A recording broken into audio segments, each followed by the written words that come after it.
എന്റെ മുത്തച്ഛൻ ഹൈവേയുടെ അടുത്തുള്ള സ്ഥലം വിറ്റ് എന്റെ അച്ഛനെ തകർത്തില്ലേ, അതുപോലെ റോഡിന്റെ അടുത്തുള്ള ഈ കുളം വിറ്റ് ഞാൻ എന്റെ അച്ഛനെ പിന്നെയും തകർക്കും. സാർ, ഇതാണ് നമ്മുടെ കുളം. ഓ, ഈ കുളത്തിന്റെ പ്രത്യേകത എന്താണെന്ന് വെച്ച് കഴിഞ്ഞാൽ ഈ കുളത്തിന്റെ നേരെ മുന്നിലാണ് റോഡ് പോകുന്നത്. എന്തായാലും എനിക്ക് ഈ കുളം ഇഷ്ടപ്പെട്ടു.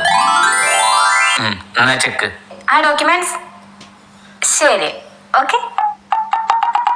എനിക്ക് ലാഭത്തിൽ ഒരു കുള കിട്ടി. ഇവിടെ മണ്ണടിച്ച ഒരു ഫ്ലാറ്റാ പണിയണം. എടി 2 ലക്ഷം എന്ന് പറഞ്ഞപ്പോൾ അയാൾ കച്ചവടം ഉറപ്പിച്ചല്ലോ. അത് അയാൾക്ക് ലാഭാണോ? നമ്മളെ പറ്റിച്ച അയാള്. ശരിയാണല്ലോ. വാ സാറേ, കുളത്തിന്റെ കച്ചവടം നമ്മൾ ഉറപ്പിച്ചു. പക്ഷെ കുളത്തിലുള്ള കുളവാഴ, വെള്ളം, മീന് അതിന്റെ ഒന്നും കച്ചവടം നമ്മൾ ഉറപ്പിച്ചില്ല.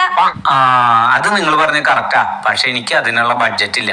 ഒരു കാര്യം ചെയ്യ്, നിങ്ങൾ എത്രയും പെട്ടെന്ന് നിങ്ങളുടെ കുളവാഴയും വെള്ളവും മീനും ഒക്കെ എന്റെ കുളത്തിൽ നിന്ന് എടുത്ത് മാറ്റിക്കോ. ഇല്ലെങ്കിൽ ദിവസം 1000 രൂപ വെച്ച് തരേണ്ടി വരും. ഞാൻ വെറുതെ